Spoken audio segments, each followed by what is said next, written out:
한국인의 정통 주간신문 일요서울 1296호가 발행됐습니다. 일요서울TV 시청자 여러분의 많은 관심과 성원 부탁드립니다. 지금 가장 큰 문제가 일단 김진태 의원하고 김순례 의원 징계 문제 아닙니까? 5.18 북계군 왔다 이런 어떤 세미나 포럼 말고 해가지고 문제가 되는데 이거 조경태 의원 같은 경우는 확고하게 이건 빨리 정리해야 된다 이렇게 했는데 어떻습니까? 이미 비대위에서 다 결정했습니다. 그렇죠. 내용이 이미 나와 있다고요. 윤리위원회에서 이미 윤리위원회에서 이미 어떻게 한 분만 하고 나머지 두 분이 안 나왔겠어요. 그렇죠. 그 상식적으로 생각할 때 이미 결론은 난 거죠. 이미 윤리위의 내용은 나와 있는데 그게 오픈만 되지 않은 거일 거 아니에요. 네. 그렇죠. 그러면 지금 많은 사람들이 걱정하는 게 황교안 대표에게 부담을 주지 말자. 사실 이런 생각을 다 할 거 아니겠습니까? 세 분 다. 그렇죠. 이재명 의원도 지금 의총이 안 열렸기 때문에 당에선 제명된 건 아니단 말이에요. 황교안 대표에게 새로운 부담을 주고 싶을까요? 당이 지금 새롭게 나가야 되는데. 그러니까 털고 가야 되지 않냐 이런 얘기가 나온 거예요. 네. 그러면 윤리위에서 올려줘야 될 거 아닙니까? 최고위로. 네. 어찌 됐든 간에. 네, 근데 윤리위원장이 지금 윤리위원장이 사퇴를 해버렸잖아요. 그러니까 지금 많은 분들이 언론인 기자들이 계속 그 질문을 하는 거예요. 이 문제 어떻게 해결할 거냐. 그렇죠.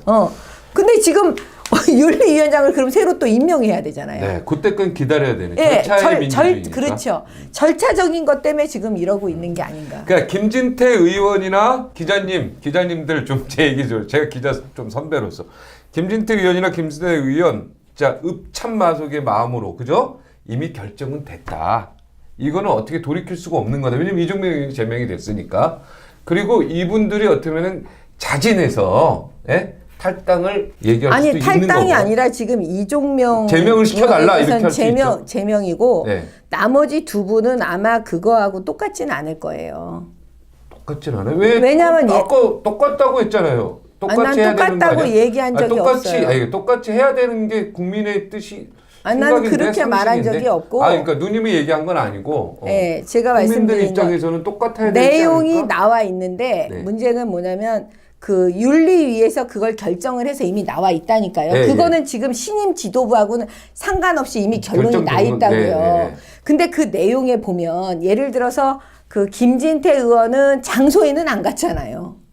현장에는 이름만 없었어요. 걸어놓고. 네, 현장에는 없고 그 두 분은 현장에 갔는데 네. 또 두 분도 말의 정도가 또 틀리답니다. 물론 저는 다 본 거는 아니에요. 몰라요, 내용을. 그러니까 지금 제가 비대위나 그쪽으로부터 들은 얘기.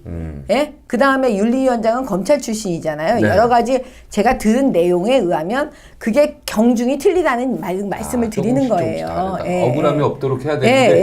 예. 근데 중요한 건 국민들의 눈에서는 세 분 다 똑같이 본다는 거야. 그게 참 문제예요, 또. 그죠? 문제될 거 없어요. 문제될 게 없어요. 아니 자세하게 설명을 하셨는데 이 자세한 얘기를 국민이 다 듣고 있을 것인가도 문제고 두 번째는 뭐냐면 마치 그 절차적 민주주의를 지키기 위해서 자유한국당은 이 문제를 유야무야 하려고 한다. 그런 냄새가 풍긴다. 이렇게 느낄 수 있다 이거죠. 예를 그렇게는 들면 하지 않겠죠. 아니 예를 들면 지금 윤리위원장이 사퇴를 했잖아요. 그럼 윤리위원장 다시 선임해야 되잖아요. 또 윤리위원이 선임이 되고 나면 윤리위원회를 다시 열어서 어찌됐건 윤리위원회에서 결정을 해야 최고위로 올라갈 거 아닙니까? 그럼 그 시간이 얼마만큼 길어지는 거예요. 결국은 국민들 느끼기에는 아유 저것들 또 뭐 유야무야해서 넘어가려고 그러는구만. 그러지는 이렇게 않을 느낄 거예요. 아니, 가능성이 그래서 있다는 얘기를 말씀드리는 조경태 거예요. 의원이 그 얘기를 한 거예요. 분명히 여기서 말하는 거는 지금 하고 가야 된다. 그렇지 그런 취지로 말을 그냥 한 이렇게 유야무야 넘어가면 안 된다. 그러니까 그런 지적에 대해서 조경태 의원이 얘기를 한 분명히 거죠. 그런데 아마 물론 보면 지만원 씨가 아주 부적절한 발언했고 그 장을 펼쳐준 것은 세 분 의원입니다. 자, 5.18 문제가 이렇게 커졌던 이유가 뭡니까? 잘 생각해 보세요. 우리 깜빡깜빡 잊고 있는데 지난 연말에 김태우 수사관, 신재민, 그 다음에 지금 무소속의 손혜원, 그 다음에 김경수 건이 와르르 터지면서 어떻게 보면 문재인 정부가 코너를 몰렸어요. 그때 터진 게 이 5.18 문제니까 심지어는 국민 통합의 상징이어야 될 대통령조차도 나와서 이 5.18 문제를 갖고 걸고 넘어졌다고요.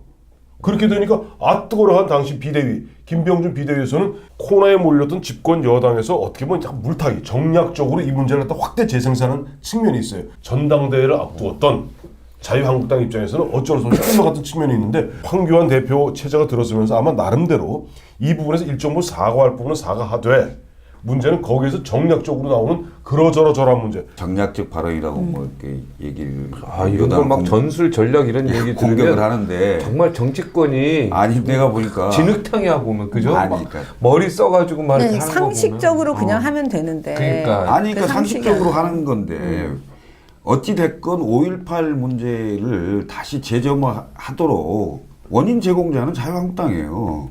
그 세 분의 의원과 김한원이에요.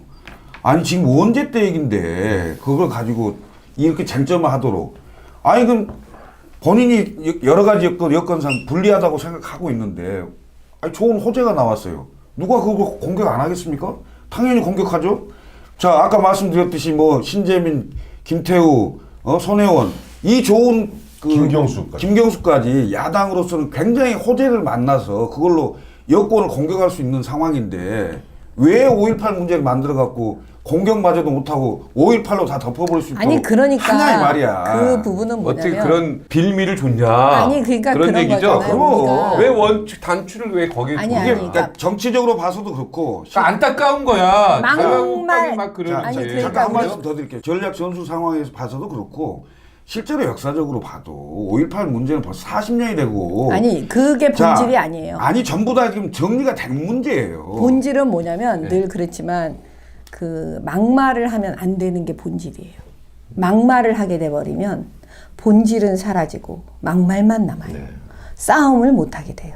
아니 근데 자유한국당 그 요 문제는 내가 볼 때는 어느 정도 여기 검사 출신 최고위원이 있기 때문에 아니, 그러니까 5.18 유야무야 넘어가지는 않을 거야. 그리고 조영태 의원도 얘기한 게 있으니까 또 최고위원들은 내가 볼 때 빵빵해. 김감민 그 재경부 차관하셨을 때 아니 그러니까 우리는 제가 말씀 빵빵해, 결론은 그분들. 뭐냐면 신임 지도부에서 그 내용에 대해서 더하고 덜할 게 없다는 거예요. 이미 끝났다 그거는. 윤리위에서 그거를 다시 할 수 있겠냐고요. 제 얘기는. 예, 우리가 그냥 상식적으로 생각을 해보자니까. 없는 내용이 나올 수 없어. 그렇지. 그냥 그대로 오면 그게 근데 똑같지가 않을 거라는 거죠. 그 내용 자체가. 세 명이 다. 약간 경중이 경중이 있을 수 있다라고 1년만 말씀드려요. 빌려준 사람 나왔는데 발언을 했는데 그렇죠. 오히려 그 발언이 뭐 또 이렇게 막 국회군 그러니까 뭐 왔다 그거를 이런 얘기는 다시 아니야. 심사하고 이러지 않을 거란 얘기예요. 근데 이제 국민들 입장에서는 참 안타까운 게 그냥 세 분을 다 똑같이 또 언론이 어떻게 보면 또 잘못된 지금 부분이 언론이 있지만 다 장악됐는데 뭐 네. 그런 부분에 대해서 얘기를 세 분을 다 해주면. 똑같이 이렇게 하니까 무슨 차이가 있냐 다 똑같은 사람들이지만 이렇게 얘기하니까 이 또 이 파고를 넘어야 되는 또 그죠 고민이 있네. 언론이 권력에 종속된 건 맞고 그건 인정을 하는데 어찌됐든 그 종속된 언론에 의해서 지금 이렇게 끌려가고 있으니 이 진실을 어떻게 할 거예요? 제가 볼 때는 지금 우리 국민들이 어리버리하신 상태가 아니라니까요. 어느 정도 이제 지금 그래도 정신을 좀 차리고 계신 것 같아요. 이런 상태에서 아까 말씀하신 대로 국민들은 다 똑같이 보고 있다. 그렇게 보지는 저는 않아요. 왜? 이게 시간이 지나면 지날수록 계속 논리적으로 될 수밖에 없거든요. 분석을 하게 되고. 지금 손혜원 문제도 우리가 손혜원에 대해서는 그러면 언론이 제대로 분석하는 걸까요? 국민의 뜻을 제대로 받들어서 보도하고 있는 걸까요? 오히려 손혜원 의원은 막 거의 의인이 돼. 그러니까 제 얘기는 뭐냐면 그런 식으로 지금 비정상적이고 우리가 상식적으로 해결하지 못하는 여러 가지 지점들이 다 있기 때문에 지금 자유한국당 문제를 그런 식으로 바라보진 않을 것 같아요. 이게 시간이 더 지날수록 어떻게 보면 더 이성적으로 된다니까요. 아니 근데 언론이 장악됐기 때문에 자꾸 지금 정상적으로 뭐 할 수가 없어. 자꾸 네. 그렇게 이제 예를 들면 언론이 문제가 있다는 점에 대해서 부정하지 않는데 그것만 핑계로 해서 아니 언론은 핑계가 아니라 언론이 지금 자꾸 현실이 한다는 거에 그렇다니까요. 대해서 아니 내가 얘기하고자 하는 바는 야당은 국회를 박차고 나가지 말라 가능하면 그리고 국회는 마당이니까 국회 내 상임위든 본회의든 아니 그러니까 간에 들어왔다니까 새로운 싸워라. 신임 지도부는. 하여튼 지금 진실이 왜곡된 부분들이 너무 많이 있다. 근데 그것들을 알리기에는 굉장히 어쩌면 언로가 지금 거의 작다, 너무 작단 말이야. 주간 아니 방송국에서나 이런 게 나오는 거니까. 솔직히 유튜브가 요즘 왜 이렇게 활성화가 됐을까요? 왜 가짜 뉴스는 범람할까요? 제대로 된 정규 언론이 제 기능을 했으면 유튜브 살아남을 수 있습니까? 솔직히 까놓고 그다음에 가짜뉴스가 이렇게 뭐 가짜뉴스네 아니네 이런 얘기가 나올 수 있겠어요? 이거를 지금 제대로 보고 있어야 돼요, 언론도. 앞으로 이런 식으로 가면 유튜브는 점점 활성화될 겁니다. 뭐 유튜브 저도 활성화되는 그렇게 거는 굉장히 감사드리고요. 그다음에 보면 여러분 보시려면 유튜브 보시고 또 주간 박종진 열심히 보십시오. 아니 그 제가 볼 근데 때는 보니까 앞으로 태순이 계속 형은 그래. 저기 방송 나가긴 틀렸어 여러 가지 방송에서 안 부를 것 같아. 아니 참고로 아니, 참고로 이미 안 유튜브 불러. 계속 해야 돼. 우리 김 대변인 나하고 저 방송 5년 같이 하셨잖아요. 그래. 나도 안 아시잖아. 불러. 나도 안 불러. 대한민국 블랙리스트는 환경부 블랙리스트만 있는 게 아닙니다. 진보 좌파 인양하는 시민사회단체가 12명 블랙리스트를 만듭니다. 언론인. 언론인 거기에 보면은 박종진을 비롯한 5명 뭐 저 진행자들 조갑재 유근일 이영자 그다음에 저 이용적 교수는 거기 왜 들어갔는지 난 좀 이해가 안 가는데. DJ 초조건데 예. 그다음에 왜냐면 문재인 김철근, 대통령은 안 된다고 저- 했거든 방송 라이브. 이런 사람 문재인은 안 된다고 그랬던 사람 블랙리스트라는 표현보다는 그냥 알아서 방송국에서 기었다. 아 이러면 너 또 일이 안 들어오는데. 아니 그래서 유시민은 나 알리려고 지금 몸을 굉장히 낮추고 있는데 내가. 자 유시민에는 알릴레오가 있고 대한민국 종편 지상파 등에는 알아서 길레오가 있어. 아 나는 정말 중간에 잘 하려고 했는데 나도 안 불러. 여기도 안 불러. 근데 누나는 왜 부르지? 그것도 참 신기해. 나는 그냥 품격 있게 하기 때문에. 품격이 있어서 그런 거지. 우리는 조금 품격이 없고 되고. 아 참나. 네. 제일 야당도 권력이거든. 유튜브 얘기 나왔는데 뭐 요즘에 그 정치 유튜브 방송 정치자금법 위반으로 뭔가 룰이 정해져 나왔더라고요. 근데 이제 유시민 전 장관은 되고 그죠? 홍준표 전 대표는 뭐 이게 돈 걷거나 이런 거 이렇게 후원 같은 게 안 된다 뭐 해가지고 또 논란이 되고 있는데 뭐 선관위에서는 유시민 전 장관은 정계 은퇴사로 때 일반인으로 보는 거고 홍준표 전 대표는 아직 정치인으로 본다. 이런 어떤 유권 해석인데 어떻게 생각하세요? 그게 생각- 이제 댓글이 굉장히 핫하게 많이 붙어 네, 있어요. 맞아요. 그 기사에. 그런데 그 댓글 중에 하나가 지나가던 뭐 개가 웃을 일이다. 아 이래서 조혜주를 임명한 거구나. 뭐 예를 들면 그런 다 댓글이에요. 거의 1000편 네, 일률적으로. 네, 일률적으로. 그래서 이제 사실은 제가 어제 최고위에서도 얘기를 했지만 그 유권 해석의 근거, 유시민은 되고 홍준표 전 대표는 안 된다는 게 뭐였냐면 유시민 씨가 대선 여론조사의 그 대상에서 나를 빼달라. 나는 대선 안 나간다. 나는 정치 안 한다. 이런 말을 근거로 해서 그렇죠. 정치인이라고 보지 않았다는 거예요. 그렇죠. 그러면 보세요. 이 대목에서 저는 검사를 했었으니까 만약에 유시민 씨가 후에 대선에 나오거나 정치 활동을 재개하거나 그런 이러는 거 순간 정치자금법 위반이에요. 이건 굉장히 이 사람들이 거기까지 생각을 못했던 거예요. 그래서 우린 준비하고 있어요. 네? 정치자금법 위반. 그렇죠. 네. 응. 세금도 같은 논리거든요. 그렇죠. 가산세물 예, 이렇게 예, 다 아시잖아요. 예. 예. 그런 논리로 가는 예. 거예요. 예. 근데 여기까지는 생각을 못했던 거예요. 정치 지금 안 당장 하신다고 했으니까 안 하시겠죠. 뭐. 네. 그죠? 네. 이제 이렇게 되면 영원히 유시민 씨는 대선에 못 나옵니다. 네. 예, 지금 중앙선관위 유권 해석에 의하면 네. 그래도 나올걸요. 정치자금법 위반으로 이제 처벌받아야지. 그러면 이제 처음 시작부터. 뭐 난 그 사람은 별로 좋아하진 않는데 그때 또 논란이 또 있겠지. 그럼. 논란의 중심에 서면서 자기 세력을 모을 수가 있겠죠. 근데 저는 이제 이거 근본적으로 그 부분에 대해서는 동의해요. 이거 말이 안 되는 거야, 사실은. 일괄적으로 적용을 해줘야지. 그걸 일반 국민들이 유시민을 그럼 정치인으로 안 본다 이 말이에요? 작가로 보나? 전직 복지부 장관을 했고 재선 의원을 했고 당대표도 하고 지금 이른바 그 친노 세력의 핵심 본산인 노무현 재단의 이사장이야. 이사장이 친노 그 노무현 재단이라는 것 자체가 어찌 보면 정치색이 아주 강한 재단이거든요. 그렇지 않아요? 근데 그 사람은 안 되고 홍준표 대표는 안 되고 이건 말이 안 되는 거지. 이 말이 안 되는 걸 문재인 정권은 계속 하고 있어요. 그래서 이제 이것을 사실은 이것뿐만이 아니라. 이걸 선관위 유권 해석에 맡길 게 아니고 정치개혁 특위나 이런 데 있어 사실은 법으로 딱 규정을 하는 게 좋아요. 그러네요. 이게 나중에 마음이 바뀌어서 얼마든지 나갈 수도 있고 이런 사람들도 있는데 이런 사람들은 마음이 지금 바뀐 게 해당이 아니죠, 안 된다 그거는.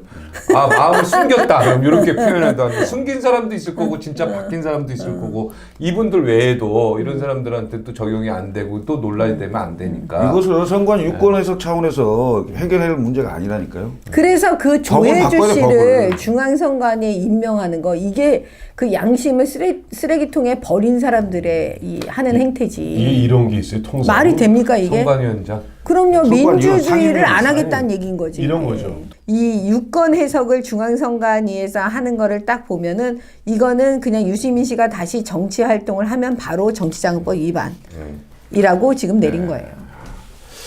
야 이거 재밌네요 여러 가지로. 나는 그래도 배우는 게 많아 그래도 여기 와서.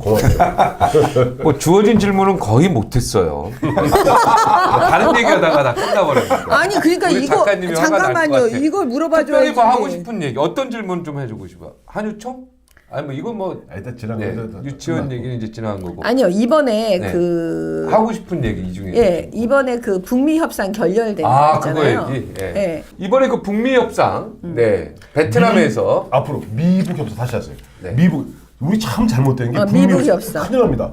우리가 언제부터 북한을 편들었어? 다시. 미북 협상. 다시. 아, 다시. 그래도 북한이 다시. 우리 민족인데. 아예 미북 무슨 협상. 소리예요 지금? 우리는 그렇게 배워. 가상의 적입니다. 자, 미북 협상. 미북 협상. 어우, 미북 협상이 미치겠네. 결렬됐잖아요. 아, 나 그래도 북미 협상 하고 싶은데 그래서 북한은 우리 동조가 아니야. 아 우리는 북미 협상이라고 그래. 그래 우리는 그래 미북 협상 두라고 우리는 북미 협상하자. 아 그래도 북한은 우리 동족이라고 생각하는데. 여기서 핵심 키워드를 찾으면 뭘 것 같아요? 김정은이 트럼프를 속이려고 했다가 들통나. 들통난 거잖아요. 그렇죠? 그렇죠. 그냥 이거 쉬운 말로 하면 그렇죠. 김정은이는 지금 뭐냐면 핵도 갖고 돈도 갖고 다 이거잖아요. 가지려고. 다 가지려고 한 거잖아요. 근데 트럼프가 안 거잖아요. 다 알았죠. 그 속셈을 안 거잖아요. 네. 근데 그거를 그 카드를 그냥 숨기고 있다가 마지막에 가서 탁 친 거 아닙니까? 네. 그쵸 핵심은. 그러면 이때 트럼프 미국의 입장은 문재인 대통령을 뭘로 생각하는 걸까요? 물론 나를 속인 사람? 나를 돕는 사람? 뺨석대. 뭘까요? 지금 제가 볼 때는 전혀 몰랐어요. 이 문재인 청와대는 전혀 몰랐어요. 전혀 몰랐죠. 전혀 몰랐죠. 그러면 결국 이건 것 같아요. 트럼프 대통령은 지금 현재 그 대한민국의 문재인 대통령은 김정은과 함께 우리를 속이는 사람이라고 생각할 수 있는 거예요. 저도 그렇게 생각하고 있어요. 네. 트럼프 미국이 지금 그렇게 생각하고 있어요. 근데 문제는 중재를 뭘 해요? 그러면 트럼프 대통령이 지금 문재인 대통령한테 중재해달라고 했다 이렇게 청와대가 얘기를 하면 그게 무슨 말일까요? 또 국민을 속이는 거죠. 만약에 트럼프 대통령이 문재인 대통령한테 그렇게 얘기했다면 정말 트럼프 대통령은 문재인 대통령이 모든 정보를 다 김정은한테 주고 있다. 이렇게 깔고 지금 얘기하는 거죠. 북한과 너희들이 나를 함께 속이려고 했다 이렇게 생각한다. 그렇죠. 그렇죠. 핵심은 그거예요. 그게 핵심이다. 예. 그다음에 지금 우리 한미 군사훈련 있죠. 그 중요한 세 가지 다 아시겠지만 네, 네. 그 세 가지 지금 훈련 안 한다고 네, 보세요. 아주 다 근데 그거를 뭐라고 우리 언론을 다 보세요. 그래서 제가 언론이 지금 정상이 아니라고 제가 말씀드리는 거예요. 뭐라고 돼 있는지 아세요? 미국의 트럼프 대통령이 돈 문제로 우리 돈이 너무 많이 들어가니까 안 한다. 뭐 이런 식으로 언론이 쓰고 있어요. 제가 네네. 보니까. 네. 그러니까 결국 뭐냐면 그 책임을 미국으로 돌리는 거잖아요. 그죠? 네. 지금 문재인 청와대는 그 책임을 미국으로 돌리고 있는 거예요. 그게 맞을까요? 지금 트럼프 대통령 입장에서는 김정은과 문재인 대통령은 한 팀이라니까요. 우리 팀이 아니란 말이에요. 그렇게 보죠. 그런데 내가 굳이 그래, 한미 군사훈련 하지 마. 문재인 대통령이 있는 한 한미 군사훈련 할 이유가 없는 거예요. 그 정보 갖다가 또 김정은한테 다 줄 거라고 생각하는데.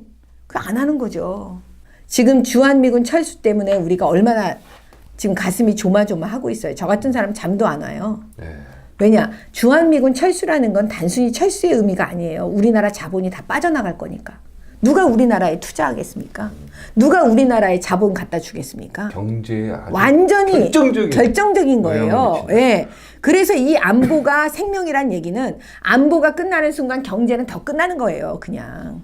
트럼프 대통령이 이제 돈 1억 달러 이야기하면서 1억 달러 훈련 비용도 그게 무슨 얘기인 줄 아세요? 그 이야기를 뒤집어 이야기하면 미국으로 봐서는 미국이 지금 1년 국방비가 얼마입니까? 1억 달러는 미 국방비의 1000분의 1도 안 되는 겁니다. 즉 대한민국의 전략적 가치를 그렇게 낮게 본다는 것일까요? 아니면 문재인 정부는 앞서 우리 정치고 이야기한 대로 무슨 정보만 주고 뭐만 주는 것 같다 다 북한에 갖다 바친다고 판단했을까요? 시청자 여러분, 애청자 여러분들의 알아서 판단해 주시고 판단을 갖다 기대해 봅니다. 나는 어떤 경우든 리스트가 확인돼야 된다고 봐요. 리스트. 근데 북한이 내놓으려고 하는 리스트하고 미국이 알고 있는 리스트가 다른 거죠. 그래서 결국 결례된 건데요. 핵 리스트에 대한 그 정확한 합의가 돼야 되겠죠. 그러니까 이게 없이 지금 상황에서 무슨 뭐 제재를 풀거나 나는 강력한 제재는 유지되면서 대화 끈은 놓지 말고 가보자 이런. 그거 자유한국당 입장이랑 똑같아. 자유한국당 들어갈 것 같아 내 보니까. 그렇게 죽이지 말라니까. 이게 이렇게 된 거야 쉽게 얘기해서. 북한이 이렇게 해서 조그만 거 뭐 이렇게 있고 영변 있고 여기 더 큰 거 이렇게 있는데 숨긴 거지 이렇게. 그렇지. 근데 요것만 내는 거지. 어? 이 정도 근데 내봐야 야 너 이거 내놔.